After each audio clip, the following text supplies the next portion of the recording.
Hi, my name is Mike Conley, longtime property manager here in the East Bay. And in today's short video, we're going to talk about the importance of the 3-day notice. So let's say your rent is due on the 1st, late after the 5th, and your tenant hasn't brought it in by the end of the day on the 5th. Then on the 6th or 7th, you reach out with a phone call or an email and you ask, where's the rent? And typically they might think that their spouse had already paid it, and the other spouse may think the same thing, so they'll bring it in that day with a late fee, hopefully. Sometimes we'll waive it, but not often. If they don't bring it in by the 6th or the 7th, then it's time to get out the 3-day notice. And this form, by the way, can be downloaded off of our website under Helpful Owner Resources. And once you've got the form downloaded, then you're going to start to fill it out. And you start with the names of all the tenants that are on the lease. All the tenants that pay you rent are going to be listed on the notice. And then you're going to put in the current amount of rent owed. Just the rent that's owed. Not a late fee, not utilities, no other types of fees.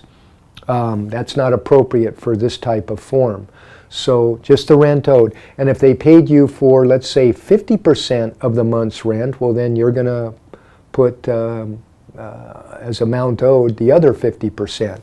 And then you're going to put in the period of time in which the rent is owed. So if they haven't paid rent, let's say for the month of June, then you're going to say for the month of for the dates of June 1st through June 30th, they have not paid rent. And then you're going to want to sign and date the notice yourself. And you're not done yet. You must state the person to whom the rent should be paid to. So if it's you, you put your name. And then you also need to put the address where the tenant can hand deliver the rent. You can't write in on the notice, I'll come pick up at your address. No, that's not appropriate or legal for the 3-day notice.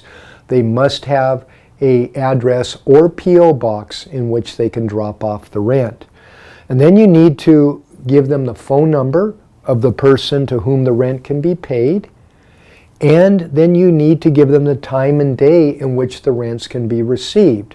Our rents can be received Monday through Friday. Our hours are 8 to 5, and but your time and day needs to be posted on the notice.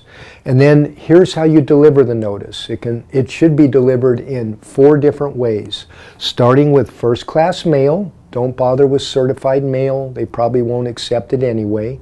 And then you're also going to want to email it to the tenant if you have their emails. You're going to want to text it to them. And then finally, you're going to want to post it on their front door. And we do all our posting in the evening. We go ahead and tape it up on the front door about 5 feet from the ground. We take a photo of it, and then we back up and we take a photo of the notice taped to the door with the address of the home, if we're able to get the two together in one photograph. And so that way you basically posted it correctly. So you do all those things and you're going to have a much greater chance of success in getting the tenant to come up with his rent. And if not, well, you filed correctly and you're ready to start the eviction process. Well, if you have any questions at all, you can call me, Mike, at my cell, 510-996-3238. Good luck and good landlording.